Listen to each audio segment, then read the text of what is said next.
رحمهم الله تعالى ومتعنا بفيوضهم وعلومهم آمين يا رب العالمين. باب قول الله تعالى ونضع الموازين القسط ليوم القيامة وأن أعمال بني آدم وقولهم يوزن. وقال مجاهد القسطاس والعدل بالرومية ويقال والقسط مصدر المقسط وهو العادل وأما القاسط فهو الجاهل. وبه قال حدثنا أحمد بن وشاب قال حدثنا محمد بن خزيم عن عمارة بن القعقاع عن أبي زرعة عن أبي هريرة رضي الله تعالى عنه وعنهم أجمعين قال قال النبي صلى الله عليه وسلم كلمتان حبيبتان إلى الرحمن خفيفتان على اللسان ثقيلتان في الميزان سبحان الله وبحمده سبحان الله العظيم.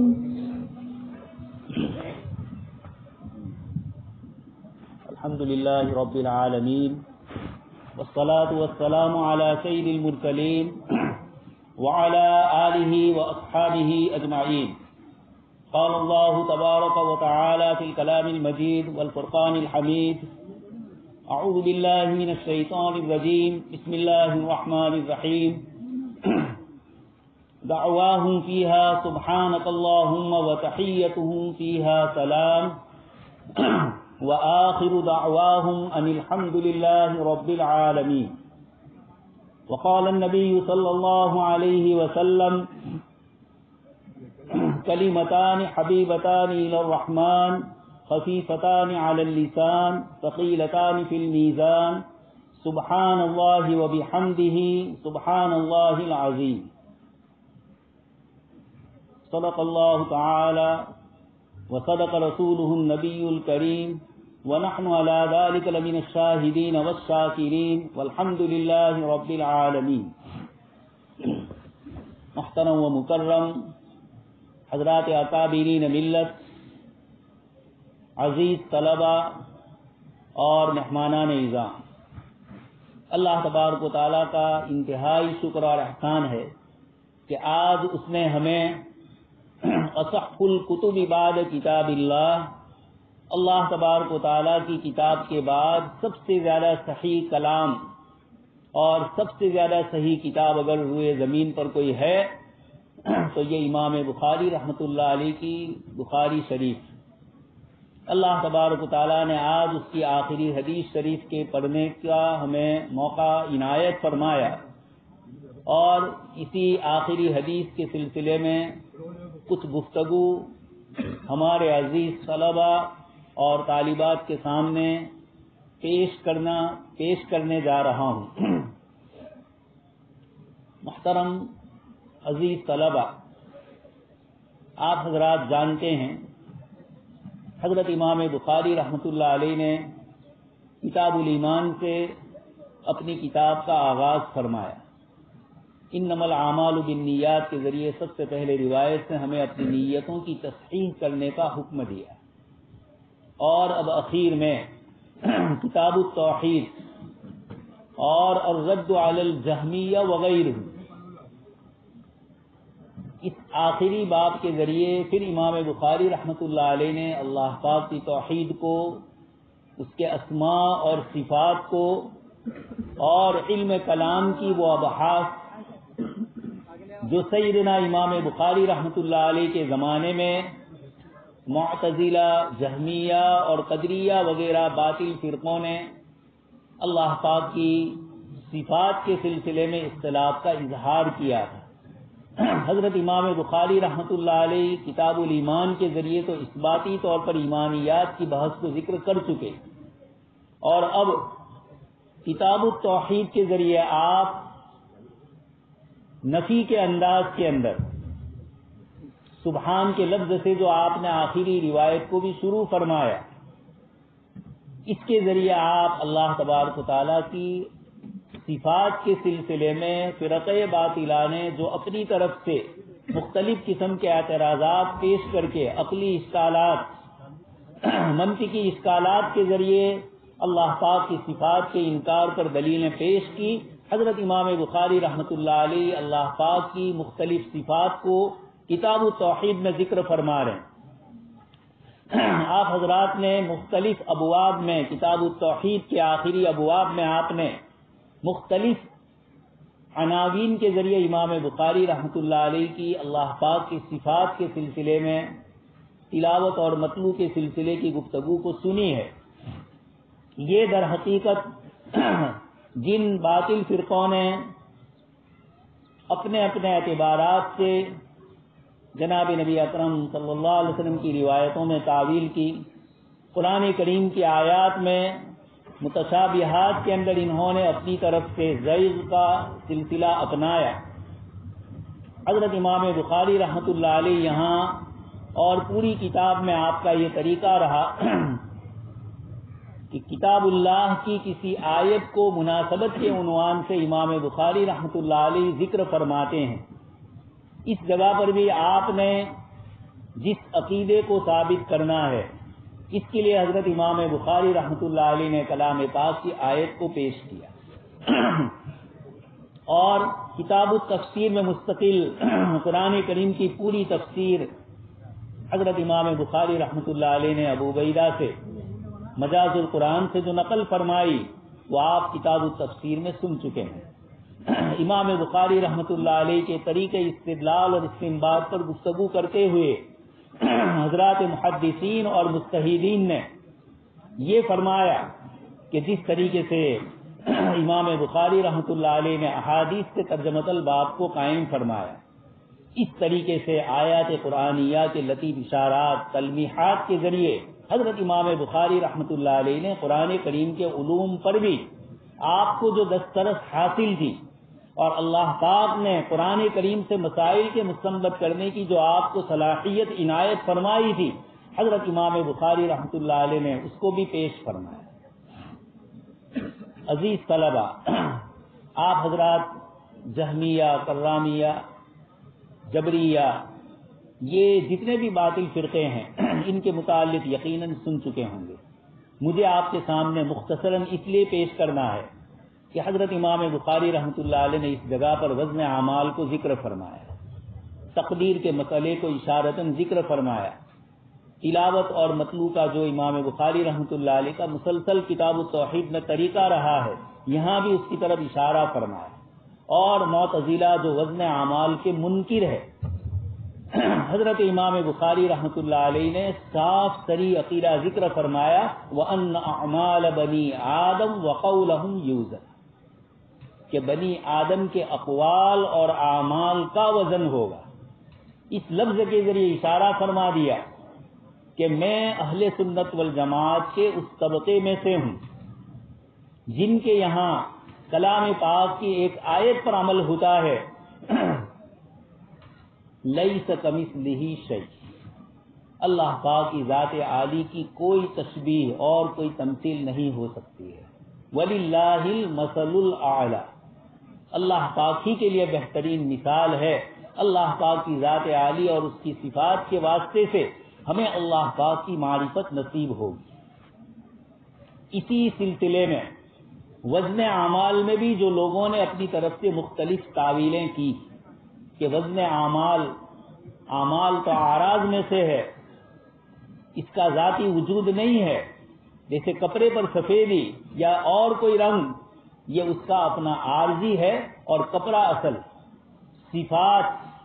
یہ ذوات کے لیے اسی طرح کا درجہ رکھتی ہے۔ اس قسم کے معتزلہ اور دوسرے لوگوں نے کچھ مسائل کھڑے کیے، حضرت امام بخاری رحمۃ اللہ علیہ وَأَنَّ أَعْمَالَ بَنِي آدم کے ذریعے ہمیں یہ بتلاتے ہیں کہ میرے نزدیک کوئی تعویل نہیں کہ صحائف کا وزن ہوگا یا صاحب اعمال کا وزن ہوگا، بالکل صاف صریح لیس کمثلہ شیء، اس بنیاد کے اوپر اللہ پاک کی صفات ذاتیہ ہو یا اللہ پاک کی صفات افعالیہ، ہمارے نزدیک سلف نے جو طریقہ اپنایا ہے اسی طریقے پر برقرار رہنا ہے۔ اب آپ کو یہ سمجھنا ہے کہ جس وقت جناب نبی اکرم صلی اللہ علیہ وسلم نے عربوں کے سامنے دین اسلام کو پیش کیا، اللہ پاک نے آپ صلی اللہ علیہ وسلم کا انتخاب اور ایسے لوگوں کا انتخاب فرمایا جو بالکل کوری سلیٹ تھے، جن کے اوپر کوئی تہذیب اور کلچر کا کوئی نشان نہیں تھا، جو اپنی فطرت اور نحن امۃ امیون کے طریقے اوپر جو لوگ تھے، جن کے قلوب بالکل صاف تھے، بات سمجھ میں آ گئی تو مان لی اور نہیں سمجھ میں آئی تو رد کر دیا۔ کوئی تعویلات، تشبیہات اور اس طرح کی کوئی چیز وہاں نہیں تھی۔ اسی کا اثر ہے کہ جب جناب نبی اکرم صلی اللہ علیہ وسلم نے اسلام کی دعوت دی تو پہلے تو منکر رہے، لیکن جب ایمان میں داخل ہو گئے تو روئے زمین پر اس کی مثال پیش کرنا مشکل ہے کہ یہ پوچھا جائے ای شہر ھذا، ای بلد ھذا، یہ کون سا مہینہ ہے، یہ کون سا شہر ہے؟ مکہ مکرمہ میں ہے، حجۃ الوداع کا موقع ہے، اور آپ صلی اللہ علیہ وسلم صحابہ کرام سے پوچھ رہے ہیں، اور وہ حضرات فرماتے ہیں اللہ ورسولہ اعلم، کہ اللہ اور اس کے رسول ہی جانتے ہیں۔ یہ کیا تھا؟ سمعنا واطعنا، کہ جو بات کہی جائے ہم نے اس کو سن لیا اور ہم نے اس کی اطاعت کی۔ لا نفرق بین احد منہم، ہم کوئی تفریق نہیں کرتے ہیں، اس لیے کہ صحابہ کرام کے سامنے قرآن کریم کی زبانی ایک ایسی امت کا ذکر تھا جس نے نبی کے سامنے یہ کہا سمعنا وعصینا اذهب انت وربك فقاتلا انا هاهنا قاعدون۔ ایک ایسی امت کا جس نے گائے کے مسئلے کے اندر سوالات کی برمار کی، اور اللہ تبارک و تعالیٰ نے پھر اس کے بدلے میں، اس کی جزا میں اور سزا میں ان کے لیے ایک ایسی ہی چیز کو مقرر کیا جو ان کے لیے مشکل ہوئی، اور خود قرآن کریم میں موجود تھا لا تسألوا عن اشیاء ان تبد لکم تسؤکم، کہ جب وحی الہی نازل ہو رہی ہے تو ایسے سوالات مت کرنا کہ اگر اس کے جواب دیے جائیں تو تمہیں ناگوار گزرے۔ اس لیے اللہ پاک نے جناب نبی اکرم صلی اللہ علیہ وسلم کے صحابہ کو وہ ایمان عطا فرمایا تھا کہ جس میں کوئی شک اور شبہ اور کسی قسم کی پریشانی نہیں تھی، اس لیے قرآن کریم کی آیتیں نازل ہو رہی تھی۔ احادیث مبارکہ میں آپ صلی اللہ علیہ وسلم حقائق کو بیان فرما رہے تھے، تمثیلات کی شکلوں کو بھی ذکر کر رہے تھے، لیکن صحابہ کرام میں سے کسی کو کسی موقع پر کوئی اشکال پیدا نہیں ہوا۔ یہ بہت بڑا اللہ پاک کی طرف سے علوم قرآنیہ اور علوم حدیثیہ پر انسان کو اطمینان ہو جانا، عزیز طلبہ، یہ بہت بڑی چیز ہے، اور اسی لیے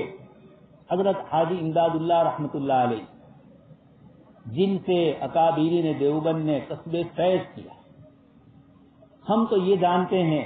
کہ حضرت نانوتوی رحمۃ اللہ علیہ اپنی باطنی معرفت کے لیے، اللہ پاک کی پہچان کے لیے اور تصوف کے علوم کے لیے حضرت حاجی صاحب رحمۃ اللہ علیہ کے پاس پہنچے ہوں گے، لیکن خود حجت الاسلام حضرت مولانا قاسم نانوتوی رحمۃ اللہ علیہ کا یہ فرمانا ہے کہ لوگ تو حضرت کے پاس روحانیت کی نسبت سے جاتے تھے، میں حضرت حاجی امداد اللہ رحمۃ اللہ علیہ کے پاس علم کے حصول کے لیے جاتا۔ یہ عجیب و غریب چیز ہمیں نظر آئے گی، لیکن حضرت حجت الاسلام کو جو علوم نظر آ رہے تھے،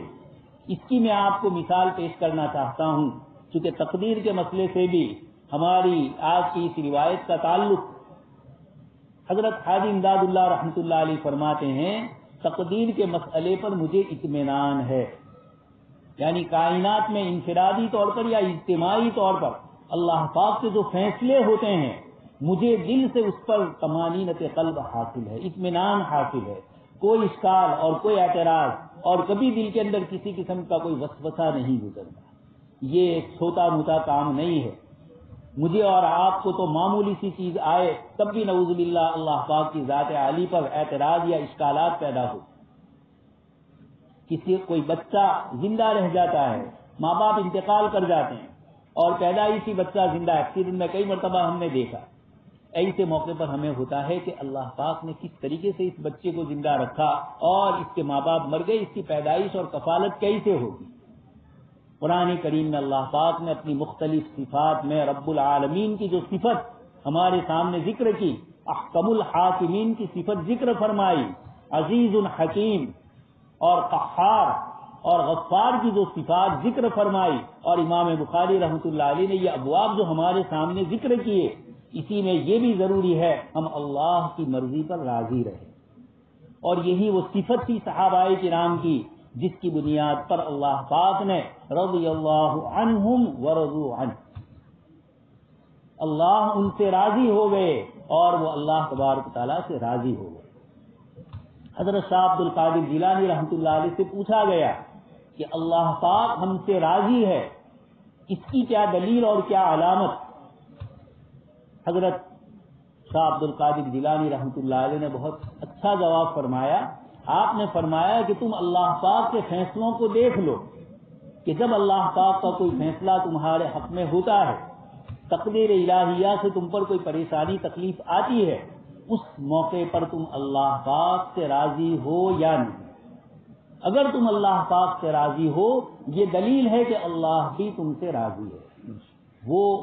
اسی وقت اپنی رضامندی کا اظہار کرتے ہیں جب بندہ بھی اللہ کی مرضیات سے راضی ہو۔ صحابہ کرام کو یہ وہ مقام حاصل تھا، اس لیے اللہ تبارک و تعالیٰ نے اولئک الذین امتحن اللہ قلوبہم للتقوی، یہ وہ حضرات ہے جن کے قلوب کو اللہ پاک نے تقوی کے لیے منتخب کر لیا۔ اور اصول حدیث میں آپ سن چکے ہیں، روایت کے باب میں جب کسی کا صحابی ہونا ثابت ہو جائے، معرفت الصحابہ تو ضروری ہے تاکہ غیر صحابی کو ہم صحابی نہ سمجھے، لیکن جب دلائل کی روشنی میں، تاریخ کی روشنی میں ان کی صحابیت ثابت ہو جائے تو پھر صحابہ کرام سب کے سب عادل ہے، ان کے اوپر جرح و تعدیل کا قلم نہیں چلے گا، ان کو چھوڑ کر تابعین ہی سے ہم گزریں گے اور وہاں جرح و تعدیل ہو۔ یہ سب کیا ہے؟ اللہ کی مرضی پر راضی ہونے کی اللہ پاک کی طرف سے حضرات صحابہ کرام کو یہ جزا اور اللہ پاک کی طرف سے یہ بدلہ ملا ہے۔ خیر، حاجی امداد اللہ رحمۃ اللہ علیہ فرماتے ہیں کہ مجھے تقدیر کے مسئلے پر اطمینان، اور دوسرا مسئلہ ذکر فرمایا مشاجرت صحابہ پر بھی مجھے اطمینان ہے۔ صحابہ کرام کے درمیان جو آپس میں اختلافات ہوئے، میرے دل میں ذرہ برابر اس کے متعلق کوئی شک اور وہم نہیں ہے۔ دوستو، آج کے زمانے میں یہ بھی ضروری ہے، باطل جماعتیں یا باطل لوگ یا خود ہمارے ہی اہل علم ان چیزوں کو نہیں سمجھ پائے اور بخاری کا حوالہ دے کر، صحیفہ بنو ساعدہ کا حوالہ دے کر انہوں نے حضرات شیخین کے اوپر بھی اپنا قلم چلایا۔ اللہ پاک ہمیں صحابہ کرام کے متعلق اس قسم کے وسوسے سے بھی اللہ پاک ہمیں دور فرمائے، اور اسی لیے فرمایا صحابہ کرام کو تاریخ کے حوالے سے نہ پہچانا جائے، کتاب و سنت کی روشنی میں ان کو پہچانا جائے۔ اللہ پاک خالق اور مالک، یہ ان کی جو اوصاف حمیدہ قرآن کریم میں ذکر فرماتے ہیں، احادیث مبارکہ میں جو ذکر کیا گیا اس کی روشنی میں دیکھا جائے تو تقدیر کے مسئلے میں صحابہ کرام کو اطمینان تھا۔ جب تک اسلام جزیرۃ العرب میں رہا وہاں تک تو توحید، صفات الہیہ، اس میں کوئی اشکالات نہیں ہوئے، لیکن جب اسلام جزیرۃ العرب سے نکل کر مشرق اور مغرب کی دونوں سمتوں میں پھیلا، ایران کے علاقے اور روم کے علاقے، ملک شام میں اور ادھر عراق اور ایران میں جب اسلام پہنچا، یہاں کی وہ قومیں ہیں جن کو اپنی تہذیب، اپنے کلچر کے اوپر ناز تھا، جو اقلیت پرست تھے، ان کو وحی الہی کی کچھ باتوں پر اشکال پیدا ہوا۔ اشکال کی وجہ کیا ہے؟ حضرات محدثین یہ فرماتے ہیں کہ بندوں کو بندوں پر قیاس کیا، اللہ پاک کی ذات عالی کو بندوں پر قیاس کیا، اور دنیا میں جیسے بادشاہ ہوتے ہیں، بڑے لوگ ہوتے ہیں، ان کے ماتحت کچھ نچلے لوگ ہوتے ہیں جو کچھ کام کاج ان کا کرتے ہیں۔ بہت سی چیزوں کا نعوذ باللہ بڑوں کو علم نہیں ہوتا ہے اور چھوٹے جانتے ہیں، فائلوں کا مسئلہ آپ جانتے ہیں۔ حضرت شاہ ولی اللہ رحمۃ اللہ علیہ فرماتے ہیں کہ انہوں نے اللہ تبارک و تعالیٰ کو، خالق کو مخلوق کے ساتھ تشبیہ دے کر اشکالات پیدا کیے۔ معتزلہ مخلص تھے لیکن صحیح علم کتاب و سنت کا موجود نہیں تھا، اس لیے آج بھی امت مسلمہ میں ایک طبقہ ایسا ہے جو بیچارہ مخلص ہے، لیکن قرآن اور حدیث شریف کا صحیح علم ان کے پاس نہیں ہے، تو اس کی بنیاد کے اوپر یہ لوگ جب جواب دیتے ہیں غیروں کا تو اس جواب میں پھر اعتراض اور سوال پیدا ہوتا ہے۔ معتزلہ بھی اسی نیت کے ساتھ کھڑے ہوئے تھے لیکن علم صحیح نہیں تھا۔ یہ فلاسفہ کا جواب دینے کی بنیاد پر فلاسفہ کے کچھ باطل نظریات اور باطل عقائد سے متاثر ہو چکے تھے، بلکہ حضرت امام رازی رحمۃ اللہ علیہ خود فرماتے ہیں کہ ہمارے متکلمین علماء نے مناطقہ اور معتزلہ کا جواب دیتے ہوئے علم کلام میں کچھ ایسی باتیں شامل کر دی جس کا تعلق اہل سنت والجماعت سے نہیں تھا۔ ذات و صفات کی بحث میں ایسے مسائل کو لے آئے اور ایسی باتوں کو پیش کیا کہ جس کے اندر محدثین کا جو طریقہ تھا تسلیم و رضا والا، علماء متکلمین نے ایک حد تک تو ضروری تھا اعتراضات کے جواب دینا۔ حضرت امام احمد بن حنبل رحمۃ اللہ علیہ تک محدثین خاموش رہے تھے، لیکن جب معتزلہ اور مناطقہ کے اشکالات اور اعتراضات زیادہ ہونے لگے تو پھر علماء متکلمین متوجہ ہوئے، لیکن ایک حد پر جا کر یہ بھی فلاسفہ اور معتزلہ عقلیت پرست لوگوں کے نظریات پیش کرنے والے ہو گئے۔ کچھ مسائل علم کلام میں ایسے داخل ہو گئے، اسی میں سے آپ نے شرح عقائد میں پڑھا ہوگا لا عین ولا غیب، صفات الہیہ نہ عین ذات ہے نہ غیر ذات، لیکن یہ سب علم کلام کی بحث ہیں۔ حضرت مولانا شبیر احمد عثمانی رحمۃ اللہ علیہ مسئلہ تقدیر میں اس بات کو صاف واضح طور پر پیش کر رہے ہیں کہ اس مسئلے کو حضرات صوفیاء کرام نے ہی سمجھا ہے۔ علماء متکلمین اور خاص کر کے امام رازی رحمۃ اللہ علیہ کا نام لیا اور یہ فرمایا کہ یہ حضرات بھی فلسفہ اور اعتزال والوں کی کچھ اصطلاحات استعمال کرتے ہوئے اس بات کی طرف چلے گئے۔ یہ عزیز طلبہ اسی زمانے میں حضرت امام بخاری رحمۃ اللہ علیہ پروان چل رہے ہیں، 3 صدی ہجری اس کے اواخر اور 4 صدی کے اوائل میں یہ مسائل امت کے درمیان بہت کثرت سے پھیلنے لگے۔ امام بخاری رحمۃ اللہ علیہ کا یہی زمانہ ہے۔ دوسرا ایک مسئلہ آپ کے سامنے ذکر کروں چونکہ حضرت شیخ یونس صاحب رحمۃ اللہ علیہ اور دیگر محدثین نے وَنَضَعُ الْمَوَازِينَ الْقِسْطَ لِيَوْمِ الْقِيَامَةِ کے ضمن میں علم کلام کے مسئلے کو ذکر کیا ہے، اور کلام کا مسئلہ کلام اللہ غیر مخلوق، اللہ پاک کا کلام یہ مخلوق نہیں ہے۔ یہ ایک بحث اس زمانے میں چلی۔ حضرت امام احمد بن حنبل رحمۃ اللہ علیہ کو ابتلا اور آزمائش میں مبتلا ہونا پڑا، اور حضرت امام احمد رحمۃ اللہ علیہ نے ان تمام تکالیف کو برداشت کیا، لیکن یہ فرمایا کتاب و سنت سے دلیل لاؤ تو اللہ کے کلام کے غیر مخلوق ہونے کو میں مان لوں گا، لیکن اگر کوئی دلیل نہیں ہے اور نہ وہ لوگ دلیل پیش کر سکے تو امام احمد رحمۃ اللہ علیہ نے اس مسئلے کو ذکر کیا۔ حضرت شیخ یونس صاحب رحمۃ اللہ علیہ فرماتے ہیں کہ اس جگہ پر امام بخاری رحمۃ اللہ علیہ کا اشارہ بھی حنابلہ کے ساتھ ہے۔ حنابلہ میں 2 گروہ تھے، امام احمد رحمۃ اللہ علیہ کو ماننے والے حضرات۔ حضرت امام احمد رحمۃ اللہ علیہ کے زمانے میں تو اعتدال کے ساتھ وہ حضرات رہے، اور کلام اللہ غیر مخلوق، اللہ کا وہ کلام جو اللہ پاک کی ذات عالی سے تعلق رکھتا ہے یہ تو مخلوق نہیں ہے، لیکن یہ جو نقوش ہے اور یہ جو روشنائی ہے، یہ جو کاغذ ہے اور یہ جو دفتین ہے، جو ہمارے ہاتھوں سے قرآن کریم کے نقوش کو اور نظم قرآنی کو تحریر کیا جاتا ہے، یہ سب کے سب مخلوق ہے۔ حضرت امام بخاری رحمۃ اللہ علیہ کا جب زمانہ آیا تو غالی حنابلہ میں کچھ لوگ ایسے تھے جو یہ سمجھ رہے تھے کہ نعوذ باللہ یہ دفتین، یہ کاغذ اور یہ نقوش یہ بھی کلام الہی، یہ دال علی الکلام تو ہے لیکن کلام نہیں ہے، یہ سب مخلوق۔ حضرت امام بخاری رحمۃ اللہ علیہ کو ایسے غالی حنابلہ سے واسطہ پڑا، اس لیے امام بخاری رحمۃ اللہ علیہ نے اپنی کتاب میں اور اپنے کلام میں کسی ایک مجلس میں بار بار جب آپ سے پوچھا گیا تو کلام اللہ غیر مخلوق والی بحث میں آپ سے کچھ الفاظ ایسے نکلے کہ جس کو بعد میں لوگوں نے آپ کے لیے امتحان گاہ بنا دیا، ہر جگہ آپ کو پریشان کیا گیا۔ امام بخاری رحمۃ اللہ علیہ کا نعوذ باللہ یہ مقصد نہیں تھا۔ امام بخاری رحمۃ اللہ علیہ تو ان غالی حنابلہ کا جواب دے رہے ہیں۔ تو بہت سارے مسائل آپ سن چکے ہیں، وہ زمانی مسائل ہوتے ہیں۔ حضرت امام ابو حنیفہ رحمۃ اللہ علیہ کے زمانے میں خوارج کا غلبہ اور یہ لوگ دین میں تشدد پسند لوگ، انہوں نے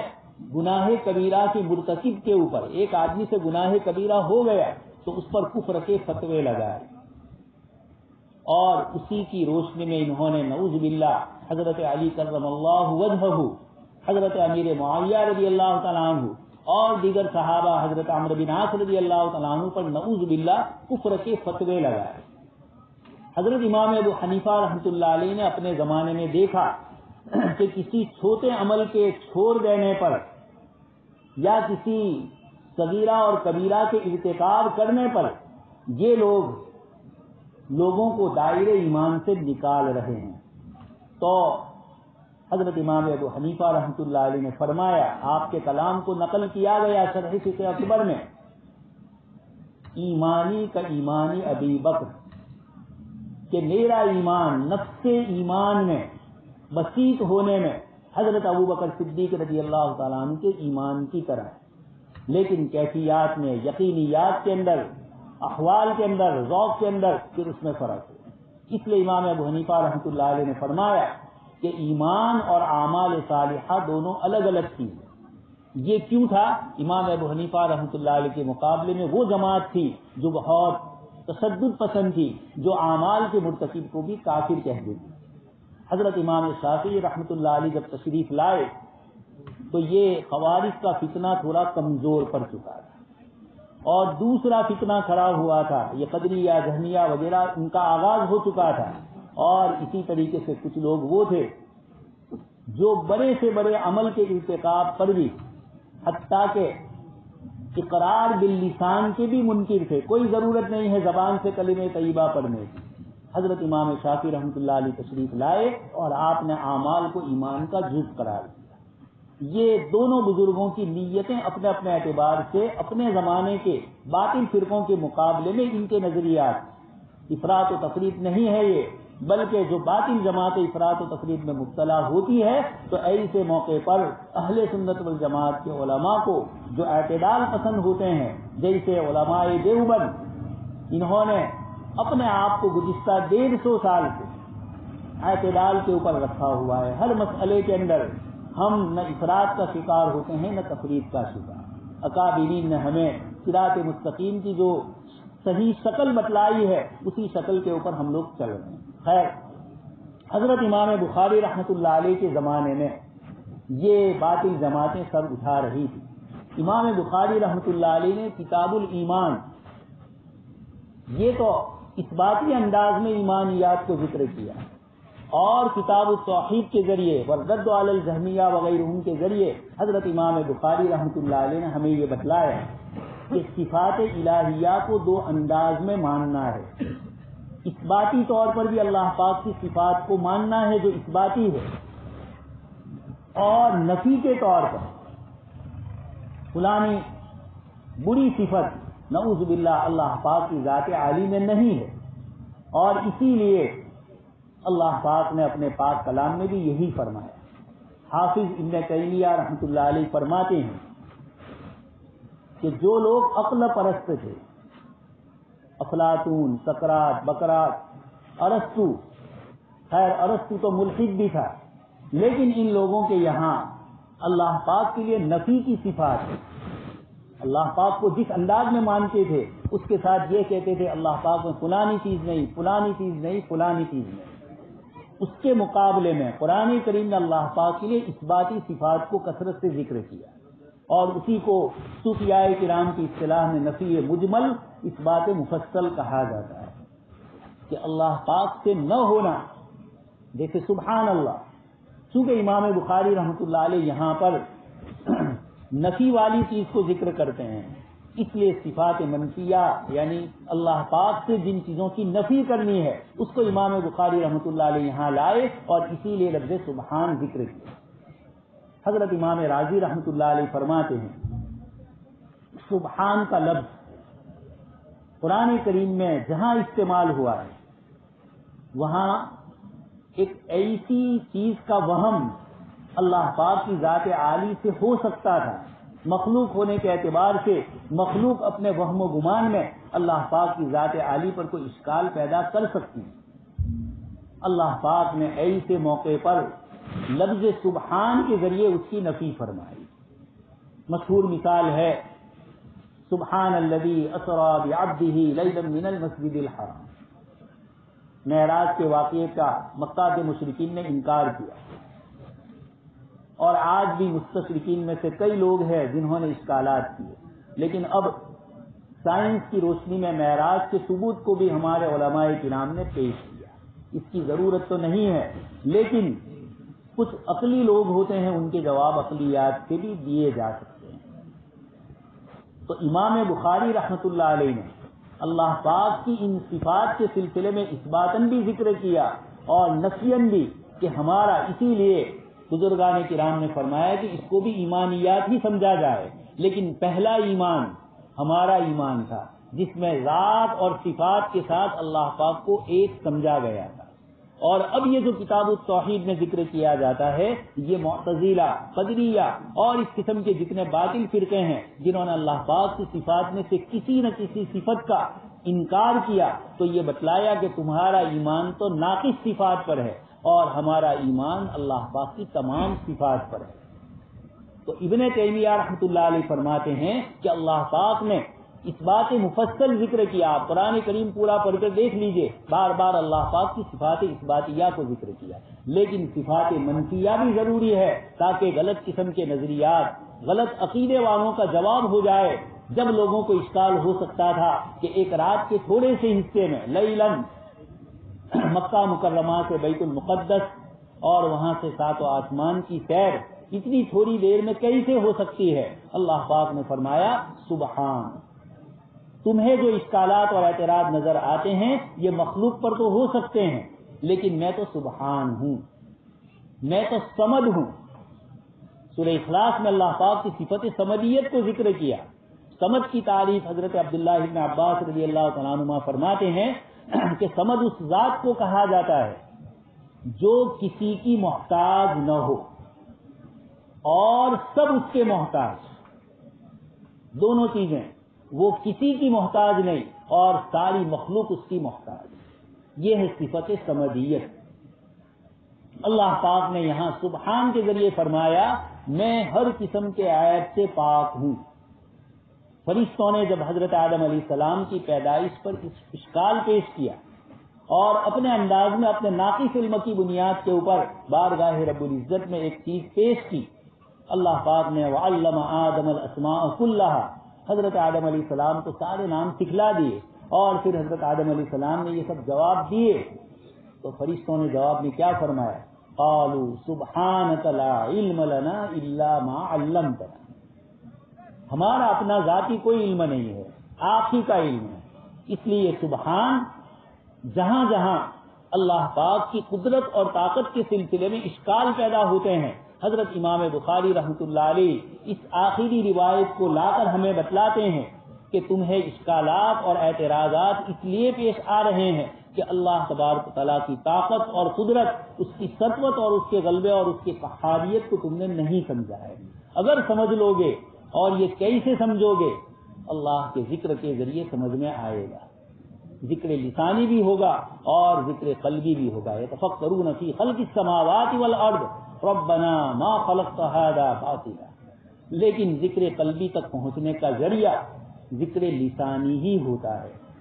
اس لیے صوفیاء کرام نے تسبیح کو مذکر بتلایا کہ ایک آدمی تسبیح لے کر پھر رہا ہے، اس کو یہ ہو رہا ہے کہ لوگ ریاکار سمجھیں گے، چند دن تک تو یہ ہوگا، لیکن تسبیح جیب میں ہوگی تو ذکر کی توفیق بھی نصیب ہوگی۔ تو اس لیے امام بخاری رحمۃ اللہ علیہ اس جگہ پر عقل کے پرستاروں کو یہ فرما رہے ہیں کہ اپنی عقل کے چوکتے میں ہر چیز سمجھنا چاہو گے تو تمہاری سمجھ میں نہیں آئے گا۔ معتزلہ بھی اسی بنیاد پر گمراہ ہوئے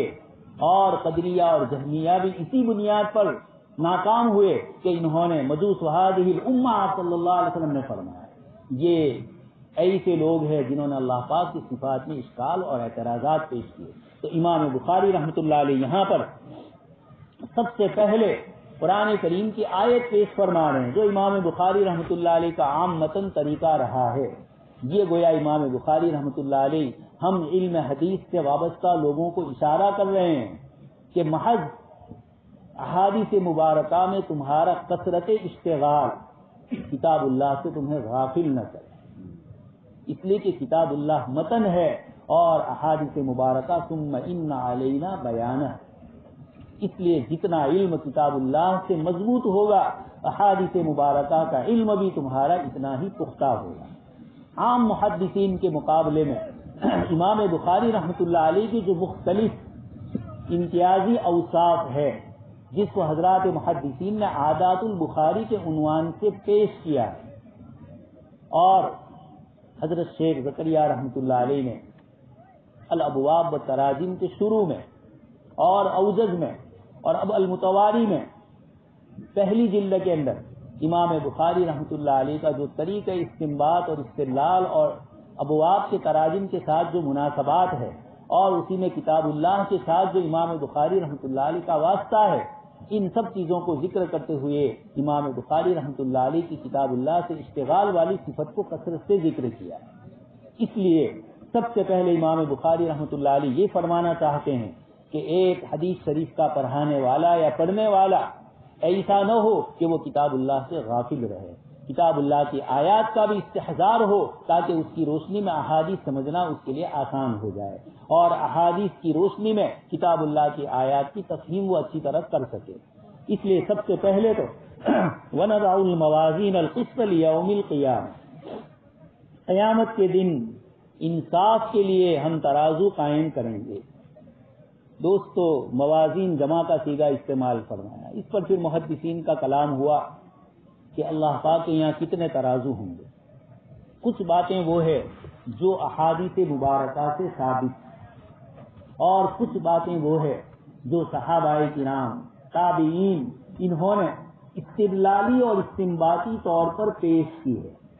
اور کچھ باتیں وہ ہے جو اپنے قول اور اپنی رائے کتاب و سنت میں اللہ پاک نے ان کو ایک ملکہ عنایت فرمایا، اس کی روشنی کے اندر انہوں نے اپنی طرف سے کچھ باتیں پیش کی۔ چونکہ ختم بخاری کے موقع پر حضرات محدثین اتنی ابحاث کو وزن اعمال کے سلسلے کی ذکر کرتے ہیں، کس کے اعمال کا وزن ہوگا، کس کے اعمال کا نہیں ہوگا، ایمان والوں کا، کفار کا، چھوٹے بچوں کا، مؤمنین ذراری مسلمین ذراری کفار، اس طرح کی ساری بحثوں کو ذکر کرتے ہیں۔ کچھ باتیں تو وہ ہے جن کا تعلق احادیث مبارکہ سے، جیسے یہاں موازین کا لفظ ذکر فرمایا فَأَمَّا مَنْ ثَقُلَتْ موازینہ خفت موازینہ، لیکن دیگر کچھ محدثین نے فرمایا کہ جمع کا صیغہ تعظیم کے طور پر پیش کیا۔ خیر، یہ وہ بحثیں ہیں جو ایک زمانہ تھا محدثین کا کہ ان کے پاس فتوحات کا دور تھا، مسائل شرعیہ کے استنباط کا زمانہ تھا۔ ان حضرات نے ایک ایک چیز کے اوپر اتنی لمبی لمبی بحثیں کی ہے جو اللہ پاک نے اس امت کی سب سے بڑی خصوصیت اقرأ بسم ربک الذی خلق کے ذریعے، اقرا کے ذریعے علامہ اقبال فرماتے ہیں کہ اب آنے والی دنیا کو بتلا دیا کہ اب جو زمانہ آئے گا وہ علم کا زمانہ ہوگا۔ اسی لیے مسلمانوں نے جس فن کو اور جس علم کو لیا، اس علم اور فن کا حق ادا کر احادیث مبارکہ کے ساتھ مشغول ہوئے، تو جناب نبی اکرم صلی اللہ علیہ وسلم کی روایتوں کو اس کی چھان پھٹک کے لیے مستقل ایک فن ایجاد کیا، اسماء الرجال۔ ایک جرمنی کا مستشرق ہے اسپنگر، اس نے کہا کہ میرے سامنے دنیا کی تاریخ میں ایک ایسا عجوبہ ہے کہ ایسا عجوبہ کسی امت کے یہاں اور قیامت تک، یعنی جب سے انسان آباد ہے تب سے انہوں نے اپنے زمانے تک گزشتہ صدی ہی کے ہیں، ایسا ہم نے کہیں نہیں دیکھا۔ وہ کیا ہے؟ ایک شخص کی زندگی کو محفوظ کرنے کے لیے جن لوگوں نے اپنی زندگیاں کھپا دی، ان زندگیاں کھپانے والوں کی زندگی کو ریکارڈ میں لے آئے، یعنی جناب نبی اکرم صلی اللہ علیہ وسلم کی روایتوں کے لیے محدثین اور راویان حدیث نے جو محنت فرمائی اور احادیث ہم تک پہنچائی، ان راویوں کے سلسلے میں ائمہ جرح و تعدیل، ایسے علماء کھڑے ہوئے جنہوں نے ان راویوں کی زندگی کا پورا نقشہ ہمارے سامنے ایسے پیش کیا، کہاں پیدائش ہوئی، کہاں وفات ہوئی، ان سے علم حاصل کیا، ان کا عمل کیسا ہے، ذاتی صفات کیسی ہے، اور جرح و تعدیل کے سلسلے میں ان کا اپنا مقام کیا ہے، یہ سب محنتیں 6 لاکھ انسانوں کی زندگی ہمارے پاس محفوظ ہے۔ یہ 6 لاکھ انسانوں نے محنت کی تھی جناب نبی اکرم صلی اللہ علیہ وسلم کی روایت امت تک پہنچانے میں، تو ان کی زندگیاں بھی آقا مدنی صلی اللہ علیہ وسلم کی برکت سے امت کے سامنے محفوظ ہو گئی۔ یہ جرمنی کا مستشرق کہتا ہے کہ دنیا کی تاریخ میں ایسا کہیں نہیں ملے گا کہ ایک شخص کی زندگی کو محفوظ کرنے کے لیے 4 لاکھ 6 لاکھ انسان مشغول ہوئے ہوں، اور اس نبی کی برکت سے ان 6 لاکھ انسانوں کی سوانح حیات بھی ہمارے سامنے ریکارڈ کی شکل میں محفوظ ہے۔ یہ کس لیے تھا؟ حضرت امام بخاری رحمۃ اللہ علیہ نے جو خواب دیکھا تھا کہ مکھیاں اڑ رہی ہے اور آپ اس کو صاف کر رہے ہیں، دور کر رہے ہیں، چنانچہ اللہ پاک نے امام بخاری رحمۃ اللہ علیہ کو بھی توفیق عنایت فرمائی۔ تو یہ امام بخاری رحمۃ اللہ علیہ موازین کے اوپر گفتگو کرتے ہوئے، اس آیت کا اشارہ کرتے ہوئے، موازین کی جمع کی طرف اشارہ کرتے ہوئے ہمیں فرماتے ہیں کل قیامت کے دن ترازو قائم ہوں گے، اللہ پاک کی صفات کو ملحوظ رکھتے ہوئے کسی قسم کا اشکال اور اعتراض تمہارے ذہن میں نہ ہو کہ اعمال کا وزن کس طریقے سے ہوگا، کن کیفیتوں سے ہوگا۔ اس لیے سب سے پہلے تو امام بخاری رحمۃ اللہ علیہ آیت لائے وَنَضَعُ الْمَوَازِينَ الْقِسْطَ لِيَوْمِ الْقِيَامَةِ، لیوم القیامہ، قیامت کے دن کے لیے، اور قسط۔ آگے امام بخاری رحمۃ اللہ علیہ اس کو ذکر فرماتے ہیں حضرت امام مجاہد رحمۃ اللہ علیہ کے حوالے سے، القسطاس العدل بالرومیہ۔ بیچ میں امام بخاری رحمۃ اللہ علیہ فرماتے ہیں وَأَنَّ أَعْمَالَ بَنِي آدَمَ وَقَوْلَهُمْ يُوزَنُ، بنی آدم کے اعمال اور ان کے اقوال، یہاں قولہم ہے اور ایک دوسرے نسخے میں وَأَقْوَالَهُمْ تُوزَنُ ہے، ان کے اقوال کا بھی وزن کیا جائے گا۔ امام بخاری رحمۃ اللہ علیہ نے تمام مسلمانوں کو اس لفظ کے ذریعے بتلا دیا، اور بخاری کا اصل پیغام دوستوں اور بزرگوں، ہمارے جو عوام الناس بھی تشریف لائے ہیں، میں ان سے کہوں گا امام بخاری رحمۃ اللہ علیہ نے آج کے دن ہمیں اپنے اعمال کی درستگی کی طرف متوجہ کیا ہے، اور اعمال کے ساتھ ساتھ اقوال جمع بھی لائے، اور اس سے بھی اشارہ کر دیا کہ ایسا نہ ہو کہ عمل کی ہی تمہیں فکر دامنگیر ہو کہ عمل کا حساب کتاب ہوگا، ما یلفظ من قول الا لدیہ رقیب عتید، ہماری زبان سے کوئی جملہ نہیں نکلتا کہ اللہ پاک کا فرشتہ ہے عن الیمین وعن الشمال قعید، یہ دائیں اور بائیں جانب بیٹھے ہوئے ہیں اور لکھ رہے ہیں۔ سورہ کہف میں اللہ پاک نے فرمایا ما لہذا الکتاب لا یغادر صغیرۃ ولا کبیرۃ الا احصاها، اس نامہ اعمال کو کیا ہو گیا کہ کوئی چھوٹی اور کوئی بڑی چیز چھوٹ نہیں رہی ہے۔ اس لیے امام بخاری رحمۃ اللہ علیہ نیت کی درستگی کے بعد کتاب کے ختم کے اوپر ہمیں اشارہ کر رہے ہیں کہ اب میں نے تمہارے سامنے جناب نبی اکرم صلی اللہ علیہ وسلم کے اقوال کو، آپ کے احوال کو، امور نبوی صلی اللہ علیہ وسلم کو جو بخاری شریف کا اصل نام ہے، ان تمام کو تمہارے سامنے میں نے پیش کیا، اب اس کے مطابق ہمیں زندگی گزارنی ہے۔ اور لطیف اشارہ کیا کہ میں نے اپنی کتاب میں عقائد سے شروع کیا اور عقائد پر ختم کیا۔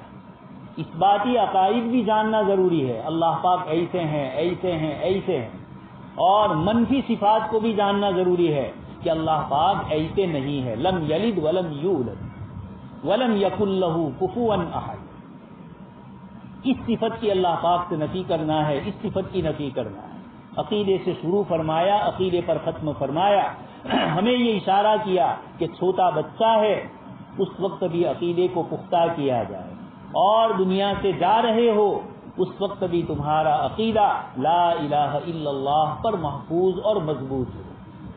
آخر کلام، سب سے آخری کلام لا الہ الا اللہ ہو۔ اسی لیے میں نے آپ کے سامنے آیت پڑھی تھی، دعواہم فیہا سبحانک اللہم وتحیتہم فیہا سلام، کہ جنت میں جنتی لوگ آپس میں ایک دوسرے سے جب سلام اور ملاقات کریں گے، اللہ پاک کی صفت کو ذکر کریں گے، سبحان اللہ پاک کی ذات پاک، اور فوراً اس کے بعد الحمدللہ، نفی کی صفت کو بھی اور اس بات کی صفت کو بھی ذکر کریں گے۔ یہ دونوں صفات کا ذکر عقیدے کی طرف اشارہ ہے کہ ہم اثباتی عقائد کو تو جانیں، لیکن دوستوں اور بزرگوں ضروری ہے منفی عقیدے کو بھی جانیں۔ مثلا جناب نبی اکرم صلی اللہ علیہ وسلم کو اللہ پاک کا نبی مانا، آخری نبی مانا، اور اس کے ساتھ نفی ہوگی آپ صلی اللہ علیہ وسلم کے بعد قیامت تک کوئی بھی ذلی بروزی یا اس وقت جو نئی نئی شکلیں آ رہی ہے مہدی اور عیسیٰ بننے کی،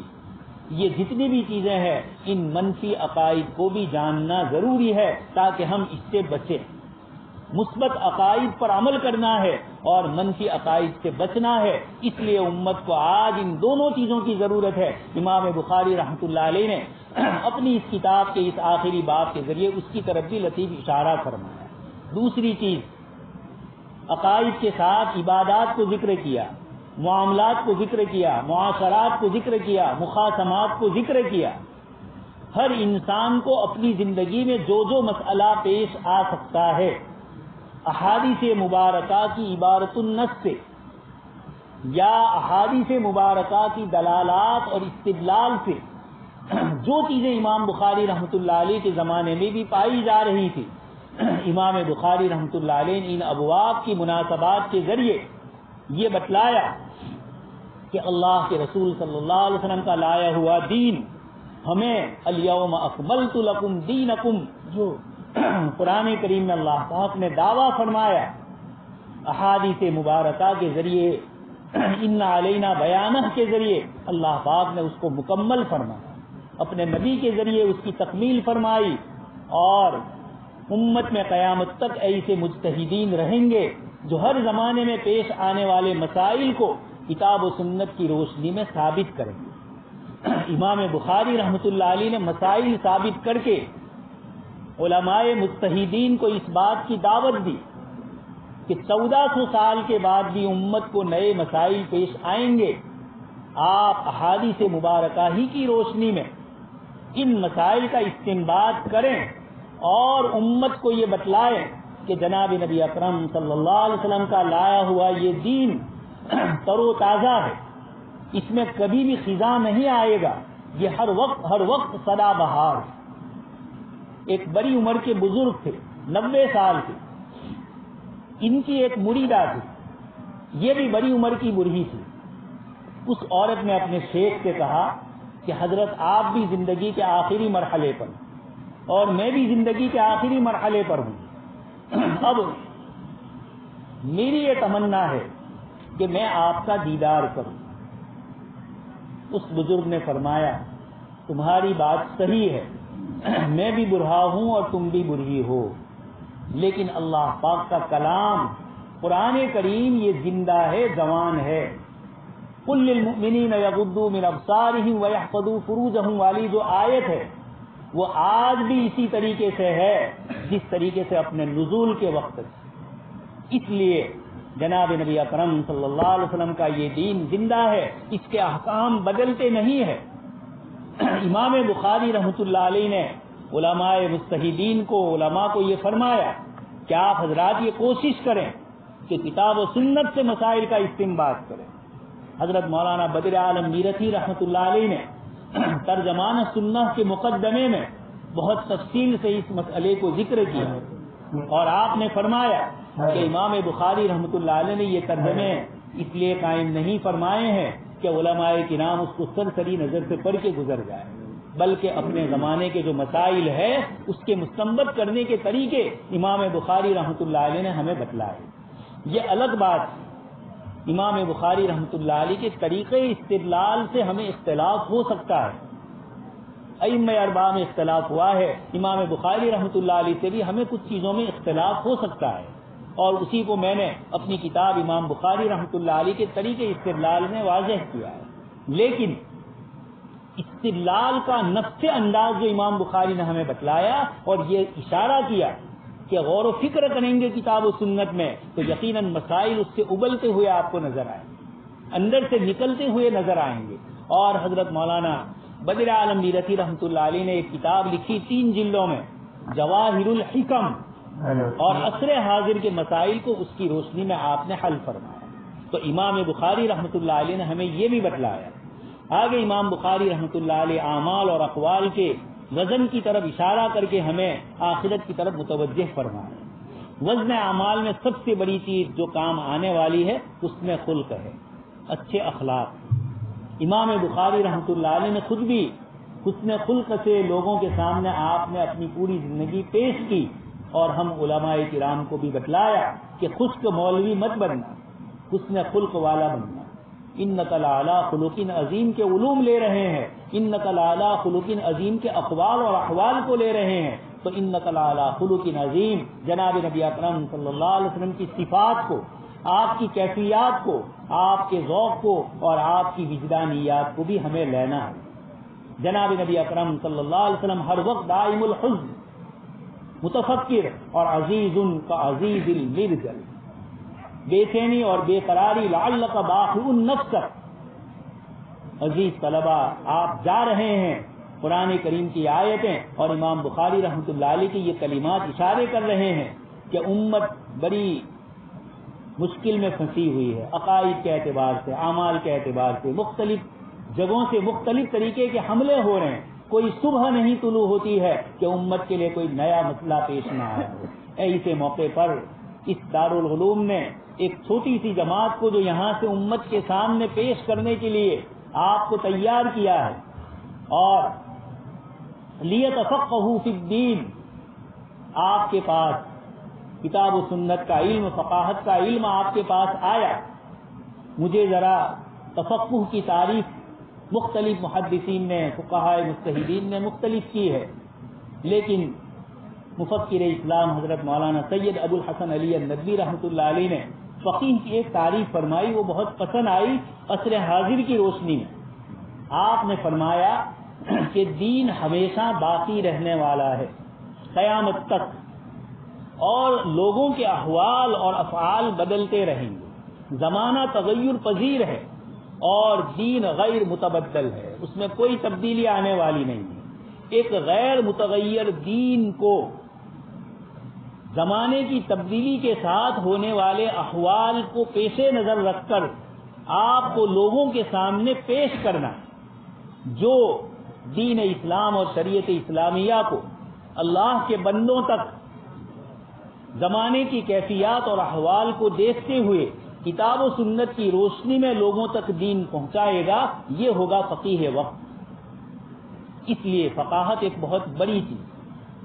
قرآن کریم نے سیدنا یوسف علیہ السلام کے قصے کو ذکر فرمایا، بنیامین کے واقعے کو ذکر کیا، اور وہاں فرمایا وَفَوْقَ كُلِّ ذِي عِلْمٍ عَلِيمٌ۔ اسی طرح حضرت یعقوب علیہ السلام کے قصے کو اس سے پہلے والے رکوع میں پیش کیا، اور اپنے بیٹوں کو جو آپ نے نصیحت فرمائی وہاں پر بھی ان کی تعریف فرمائی۔ یہ کیوں ہوا ہے؟ کوئی اشکال ہو سکتا ہے۔ اللہ تبارک تعالیٰ اس کا جواب دے رہے ہیں، ما کان لیأخذ اخاہ فی دین الملک۔ بادشاہ کے حکومت میں اور اس کے ملک میں حضرت یوسف علیہ السلام حضرت بنیامین کو اپنے پاس نہیں رکھ سکتے تھے، تو اللہ پاک نے ایک غیبی نظام سے یہ انتظام فرمایا، اور پھر یوسف علیہ السلام کا جو عمل ہوا جو بظاہر پسند نہ آئے، اللہ پاک نے اس کی طرف اشارہ فرما دیا کہ یہ یوسف نے نہیں کیا، یہ ہماری طرف سے ایک انتظام۔ خیر، امام بخاری رحمۃ اللہ علیہ اعمال اور اقوال کے ساتھ اجتہاد اور استنباط کی طرف اشارہ کرتے ہوئے آگے فرماتے ہیں، وقال مجاہد القسطاس العدل بالرومیہ وزینوا بالقسطاس المستقیم۔ آیت میں تو القسط کا لفظ ہے جو امام بخاری نے پیش کی، لیکن امام بخاری رحمۃ اللہ علیہ کا آپ نے اپنی بخاری شریف کے درس کے دوران بارہا مشاہدہ کیا ہوگا کہ جب کوئی ایک آیت آتی ہے، کوئی ایک لفظ آتا ہے، اس کی مناسبت سے کتاب اللہ میں مجرد ہو، مزید فیہ ہو، جو ابواب ہوں گے ان کے کلمات اگر کتاب اللہ میں کسی جگہ موجود ہے، امام بخاری رحمۃ اللہ علیہ اس کو اس مناسبت سے ذکر کر رہے ہیں۔ کبھی ایسا ہوتا ہے کہ مادہ ایک ہوتا ہے لیکن ترتیب حروف فعل کے بجائے دوسری ہوتی ہے، فعل ہی، لیکن آپ جانتے ہیں عین کلمہ اور فا کلمے میں حروف کا فرق آ جاتا ہے، امام اور معنی بدل جاتا ہے۔ امام بخاری رحمۃ اللہ علیہ اپنی کتاب میں قرآن کریم کی ان آیتوں کو بھی پیش کرتے ہیں جہاں ادنا سے اشتباہ سے آپ آیت کا وہ معنی سمجھے جو یہاں مقصود نہیں ہے، تو امام بخاری رحمۃ اللہ علیہ نے وہاں بھی اس طرح پیش کیا۔ اس جگہ پر بھی القسطاس کے لفظ کے ذریعے امام بخاری رحمۃ اللہ علیہ نے بتلایا، امام مجاہد رحمۃ اللہ علیہ کا قول نقل فرمایا، العدل بالرومیہ، کہ قسطاس کا معنی عدل ہے، انصاف، رومی زبان کا لفظ ہے۔ جب کوئی لفظ قرآن کریم میں معرب ہو کر آ جائے اور استعمال میں آنے لگے اور اللہ پاک اپنے کلام کا اس کو جز بنا دے، اب کوئی اشکال اور اعتراض کی ضرورت نہیں ہے کہ ایک طرف کتاب اللہ نے فرمایا بلسان عربی مبین اور یہاں عجمی لفظ آیا۔ امام بخاری رحمۃ اللہ علیہ نے 2-3 جگہ پر اشارے کیے ہیں جہاں جہاں لفظ آیا ہے، خاص کر کے کتاب التفسیر میں، کہ یہ لفظ فلانی زبان کا ہے، یہ حبشی زبان کا ہے، انہ کان حوبا کبیرا، وہاں بتلایا کہ یہ حبشی زبان کا لفظ ہے، تو قرآن کریم میں معرب ہو کر استعمال ہوا، تو اب یہ استعمال ہو چکا ہے، اب اس پر کوئی اشکال کرنے کی ضرورت نہیں۔ آگے فرماتے ہیں وَيُقَالُ الْقِسْطُ مَصْدَرُ الْمُقْسِطِ وَهُوَ الْعَادِلُ، اس پر اشکال ہے، لیکن ہم کبھی کبھار اصطلاحات کا فرق ہوتا ہے۔ ایک اصطلاح ہمارے زمانے میں ہوتی ہے، جب علم صرف اور علم نحو منقح ہو کر ہمارے سامنے آ گیا، اور جب فن ابتدائی مرحلے میں ہوتا ہے، امام بخاری رحمۃ اللہ علیہ کا زمانہ ہے، یہ فنون کی ترتیب اور تدریج کا زمانہ ہے، تکمیل ہو رہی تھی لیکن ابھی تدریجی مرحلے سے گزر رہا ہے، اصول فقہ بھی تدریجی مرحلے میں تھا، اس لیے امام بخاری جو اصطلاح استعمال کرے ضروری نہیں ہے کہ ہمارے اصولیین کے یہاں جو اصطلاح ہے وہی مراد ہے۔ مثلا مجاز القرآن، امام بخاری نے ابو عبیدہ سے جو کلمات لیے ان کی کتاب کا نام مجاز القرآن ہے، لیکن مجاز یہ ایک الگ اصطلاح ہے بلاغت کی، اور امام بخاری نے مجاز القرآن سے جو الفاظ لیے اور ابو عبیدہ نے اپنی کتاب کا نام مجاز رکھا، وہاں معنی مراد، وہاں مجازی معنی مراد نہیں ہے، نفس معنی مراد۔ خیر، یہاں پر بھی القسط مصدر المقسط،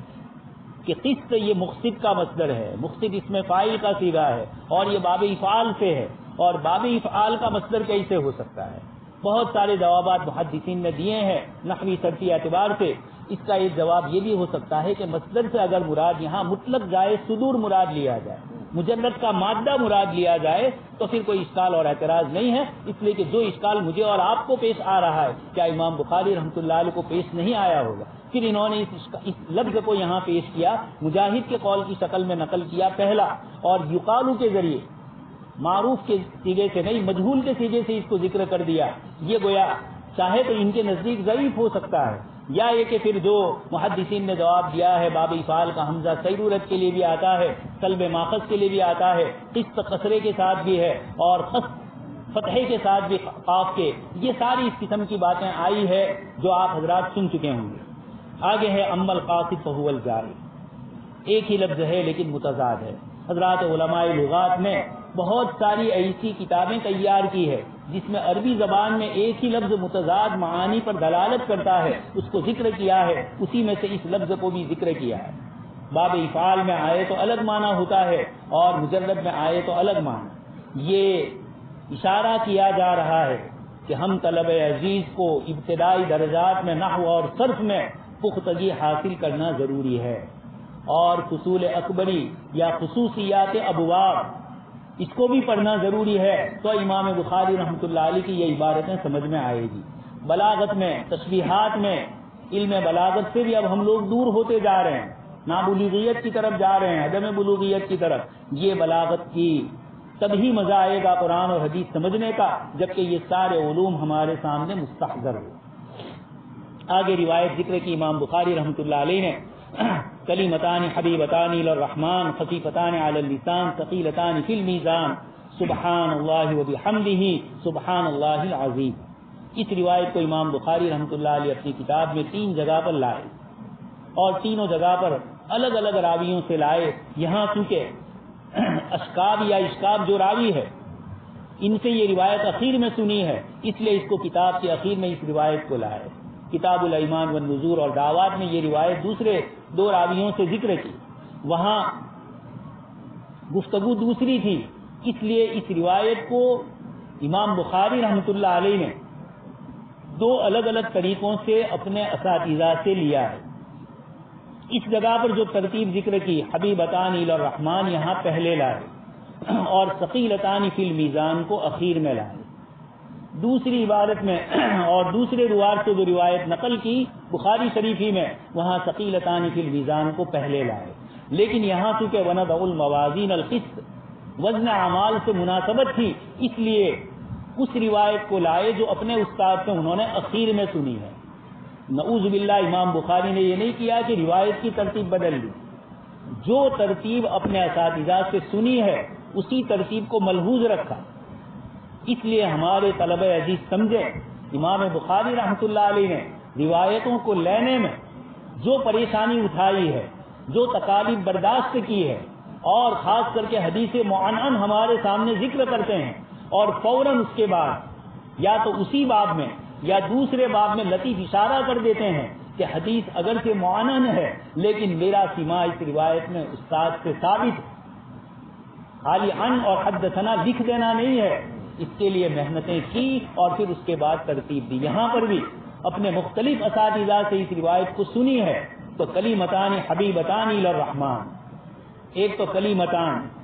ہمارے عزیز طلبہ جانتے ہیں کلمہ اور کلام، لیکن کلمہ کی ایک تعریف تو جو آپ نحو کے ابتدائی درجات میں پڑھتے ہیں، لیکن ابن ہشام نے شرح شذور الذہب میں کلمے کی ایک دوسری تشریح بھی کی، کلا انہا کلمۃ قائلھا ہوا قائلھا، یہ کلمہ ہے جس کے یہ قائل ہے۔ اسی طریقے سے قرآن کریم میں دوسری جگہ پر بھی اللہ پاک نے کلمہ کا لفظ ذکر کیا، وتمت کلمۃ ربک، اور وہ کلام ہے، اس لیے کوئی اشکال نہ کیا جائے۔ کلیمتان حبیبتان الی الرحمن، رحمان کا لفظ لائے، اللہ پاک کی صفت رحمت کو ذکر کرنا ہے۔ مجھے اور آپ کو جو علم ملا ہے، اور رحمان علم القرآن، اقرأ وربک الاکرم، باسم ربک تخلیق میں فرمایا اور علم کی صفت سے نوازا، اقرأ وربک الاکرم الذی علم بالقلم علم الانسان ما لم یعلم، وہاں رب اکرم فرمایا۔ یہ جو مجھے اور آپ کو علم ملا ہے یہ اکرمیت ہے اللہ پاک کی، رحمانیت ہے، اس لیے اس میں تکبر نہ کیا جائے۔ یہ علم میرا اور آپ کا ذاتی علم نہیں ہے، اللہ پاک کا دیا ہوا ہے۔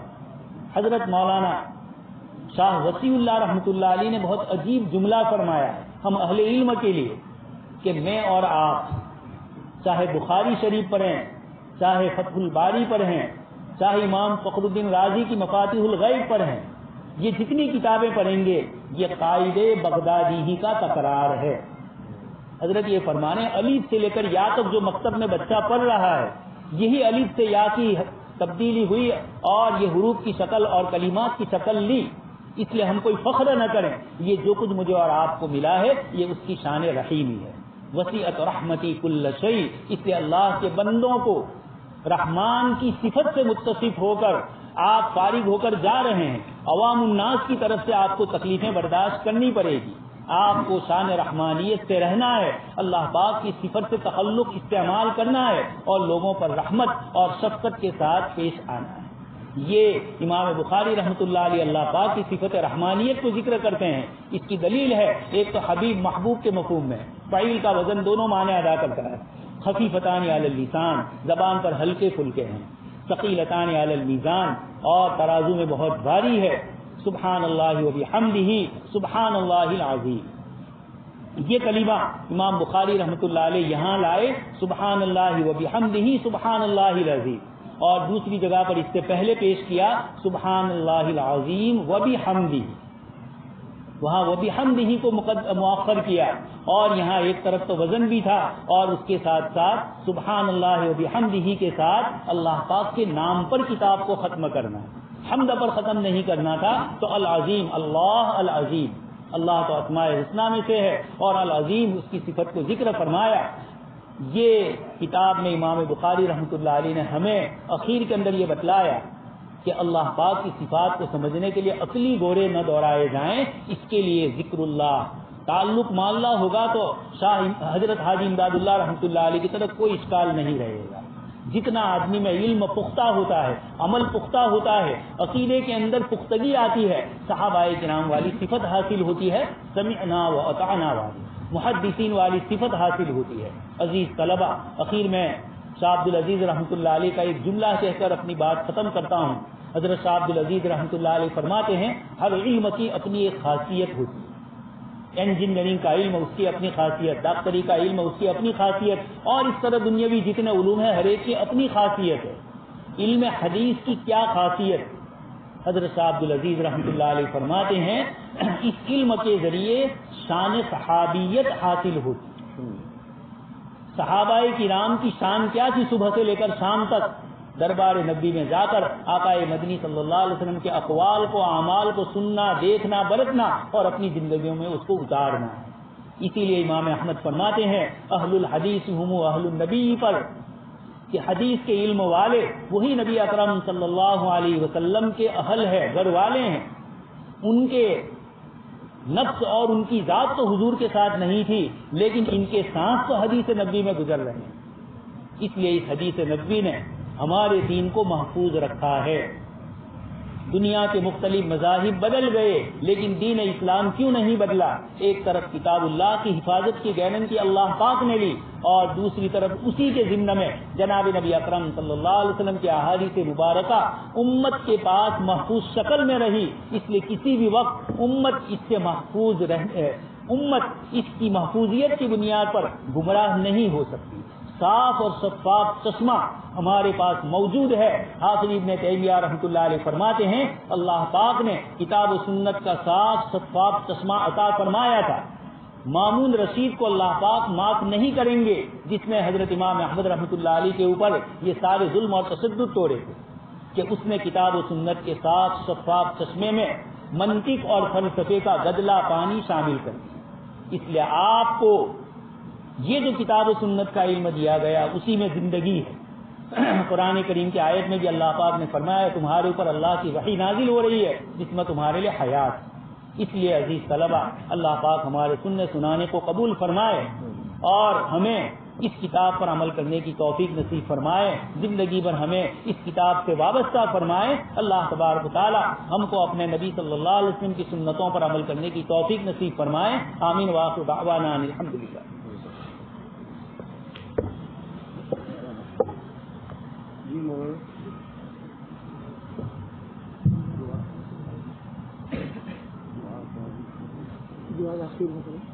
ٹھیک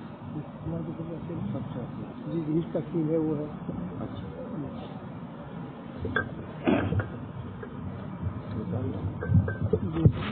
ہمارے جو مہمان کرام تشریف لائے ہوئے ہیں 15 منٹ کا جو ریسٹ ہے اس کے بعد طلبہ کرام بھی مجھے ایسا معلوم ہو جائے 10:30 بجے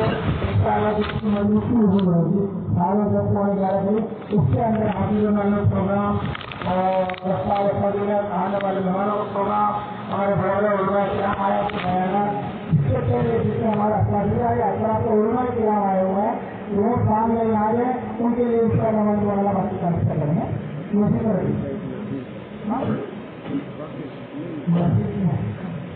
یہ چیز ہے نہ قریب آ گیا ہمارے جو بڑے بچے ہوئی ہے اور جو علماء کرام ہے نہیں اور جو اطراف علماء کرام آئے ہیں وہ بھی ذرا یہ قریب آ جائیں باقی جس میں مہمان آئے ہیں وہ پہلے جس میں جو ہے خالی ہو جائے اس کے بعد ان شاء اللہ بعد آپ کا پروگرام کون چالو ہو جائے گا ان شاء اللہ تمام اطراف درجہ مہمان اپنا کسی جانے والا اصل لوگ جو ہے پہلے جس میں آپ کو یہی ہے ارے ہاں